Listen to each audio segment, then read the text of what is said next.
কিরে মরিচ কত করে কেজি? মরিচের দাম একটু কমছে, আগে ছিল 220, এখন 200। তোর জন্য খুব মায়া হয় রে। মায়া হয় কেন? এই যে এত ভালো করে পড়াশোনা করে সামান্য একটা কাঁচা বাজারের দোকান দিছিস, চাকরির পিছনে তো অনেক দিন থেকে ছুটলাম, চাকরি তো পেলাম না, এখন জীবন তো চলা লাগবে। তাই দেখে কাঁচা বাজারের দোকান দিবি? ভালো করে পড়াশোনা করছে চাকরি করবে তা কি? পড়াশোনা করলেই যে চাকরি করা লাগবে এমন তো না। জ্ঞান অর্জন, দক্ষতা, ভালো চরিত্র এবং সুন্দর জীবন গোছানোর জন্য মানুষ পড়াশোনা করে। আচ্ছা থাক, তোকে আর জ্ঞান দেওয়া লাগবে না, তোর কাজ তুই কর। তুমি আর আজকের পর থেকে আমাকে ফোন দেবা না। তোমাদের মেয়েদের এক সমস্যা, কথা না বললে মনে করো ভালোবাসা কমে গেছে। ফোন রাখো। কি রে, কোনো সমস্যা হয়েছে নাকি?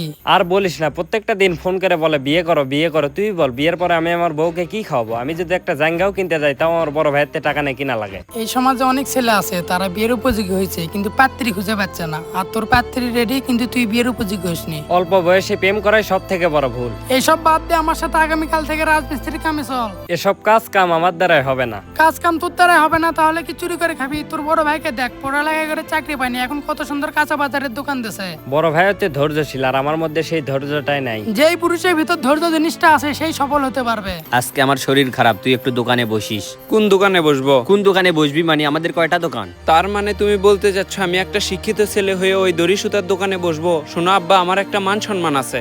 একটা কথা মাথায় রাখবি, ওই দড়ি সুতার দোকানের টাকা দিয়ে তুই কিন্তু বড় হয়েছিস, শিক্ষিত হয়েছিস, তাই ব্যবসাকে সম্মান করবি। পড়াশোনা শেষ করছিস, 2টা বছর হয়ে গেল, কোনো ব্যবসাও তো করিস না, চাকরি তো হয় না। আমি করলে বড় ধরনের চাকরিই করব, ব্যবসা করতে পারবো না। সেটা কবে করবি? আমি মারা গেলে?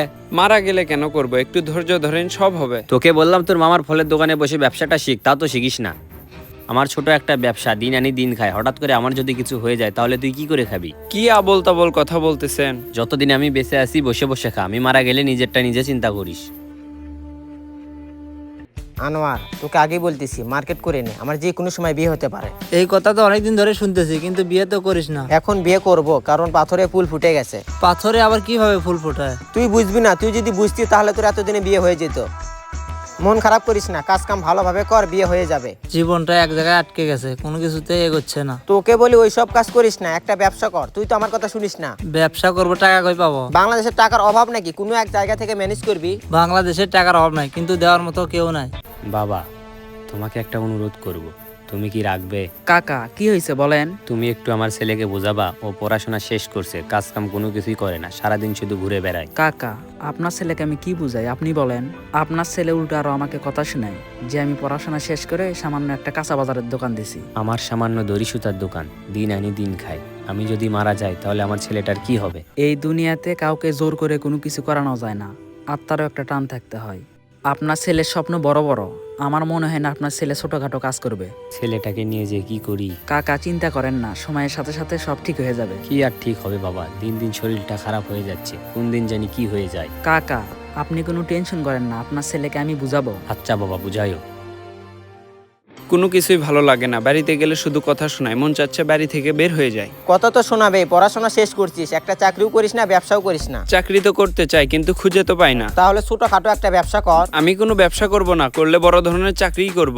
আর যদি চাকরি না হয়? আজ হয়নি, 2 দিন পরে হবে। তোকে একটা ভালো বুদ্ধি দেই, শুনবি কি? বল দেখি, শোনার উপযোগী হলে শুনবো। তুই একটা কাজ কর, ছোটখাটো ব্যবসা দে, তার পাশাপাশি চাকরি খুঁজবি, চাকরি পেয়ে গেলে ব্যবসা বাদ দিবি। আমার মনে হচ্ছে আমি বাংলাদেশে বসবাস করতেছি না, জ্ঞানের দেশে বসবাস করতেছি। তুই জ্ঞান দিস, আব্বা জ্ঞান দেয়, জুবাইর জ্ঞান দেয়, এত জ্ঞান আমি রাখবো কোথায়? তোর ভালোর জন্যই তো বললাম। এসব পেশাল বাদ দিয়ে অন্য পেশাল পার। আমি কোথায় পেশাল পারলাম? তুই কথা তুললি, আমি সঙ্গ দিলাম। কি যে করি। সবাইকে বলছি, তোকেও বলতেছি, মার্কেট করে রাখ, যে কোনো মুহূর্তে আমার বিয়ে হতে পারে। কি রে, কোথায় যাচ্ছিস? এই তো এইদিকে। শোনাক, আজকে বিকেলে আমি থাকবো না, তুই একটু দোকানে বসিস। কোথায় যাবে? আলু 3 মণ আনছিলাম, সব আলু শেষ হয়ে গেছে, আজকে আবার আলু আনতে যাব। আলু আনতে যাবা? ভালো কথা, আমি দোকানে বসতে পারবো না, দোকান বন্ধ করে যাও। দোকান বন্ধ করে যাব মানে? তুই কোথায় যাবি? বন্ধুদের সাথে ঘুরতে যাব। এখন ঘোরাঘুরি বন্ধ করে দিয়ে নিজের ভবিষ্যতের দিকে মনোযোগ দে। ভবিষ্যতের দিকে কি এখনই মনোযোগ দেওয়া লাগবে? অনেক সময় পরে আছে। সময় কিন্তু কারোর জন্য থেমে থাকে না, সময় অতি দ্রুত চলে যাচ্ছে, সপ্তাহ যাচ্ছে দিনের মতো, মাস যাচ্ছে সপ্তাহের মতো, বছর যাচ্ছে মাসের মতো। তুই পুরুষ মানুষ, তোকে একদিন না একদিন পরিবারের দায়িত্ব নিতেই হবে। তোর কাঁধে যদি হঠাৎ করে পরিবারের দায়িত্ব আসে, তুই কি নিজেকে সামলাতে পারবি? তুই অভ্যস্ত হয়ে নে, এখন থেকে ছোটখাটো ব্যবসা কর, পাশাপাশি পড়াশোনাও কর। আচ্ছা ঠিক আছে, দোকানে বসবো নি। কিরে, কি হয়েছে? তোর কাছে কি টাকা হবে? টাকা কি করবি? আর বলিস না, হঠাৎ করে আব্বা অসুস্থ হয়ে পড়ছে, বাড়িতে একটা টাকাও নাই। কয় টাকা লাগবে? 2000 হলেই হবে। আমার কাছে তো 2000 টাকা নাই, 100 টাকা আছে, নিবি? 100 টাকা দিয়ে তো কিছুই হবে না। আমার কাছে 2000 টাকা হবে না। আচ্ছা দেখি ম্যানেজ করতে পারি কিনা। পরে কি হয় জানাস? হ্যালো ভাই, বলো। ভাই আমার 2000 টাকা লাগবে, দিতে পারবেন কি? আমার কাছে কোনো টাকা নাই, আমি ব্যস্ত, ফোন রাখো।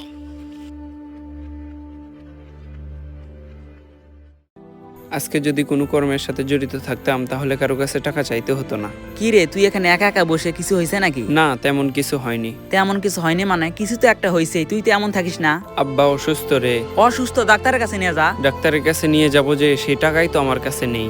তোকে আগেই বলছিলাম কোনো কর্মের সাথে জড়িয়ে পড়, যদি পড়তি না তাহলে আজকের দিনটা দেখতে হতো না। আচ্ছা, কয় টাকা লাগবে? বেশি না, 2000 টাকা হলেই হবে। আচ্ছা, তুই এখানে থাক, আমি বাড়ি থেকে টাকা নিয়ে আসি। এবার আমায় কিছু করতে হবে। সুমন ভাই, এটার দাম কত? আমার তো সঠিক জানা নেই ভাই, এটার দাম কত? 130 টাকা ধরো। 130 টাকা? আচ্ছা ভাই, এটা মাখলে কি আমি ফর্সা হবো? হ্যাঁ, ফর্সা হবে। এখন তো আমি টাকা আনিনি, কিছুক্ষণ পরে টাকা দিয়ে যাবো নি। আচ্ছা ঠিক আছে। আচ্ছা ভাই, আমি সন্ধ্যার মধ্যে টাকা দিয়ে যাবো নি। আরে যাও। একটা শুনু দে তো। শুনো, কি করবি? ভাবি যাওয়ার সময় নিয়ে যেতে বলছে। আচ্ছা দিচ্ছি, এই নে। আজকে আমার খুব ভালো লাগতেছে, তুই কর্মের সাথে জড়িয়ে পড়ছিস। দোকানে সব টাকা আছে, আমি এনে দিয়ে যাচ্ছি। ঠিক আছে। মানুষ একদিনে বড় হয় না, আস্তে আস্তে বড় হয়। তাই সময়কে কাজে লাগান। মনে রাখবেন, এই সমাজের মানুষ সহানুভূতি দেখায় কিন্তু বিপদের সময় পাশে থাকে না। শুধু চাকরির আশায় থাকবেন না, সব কাজে পারদর্শী হবেন।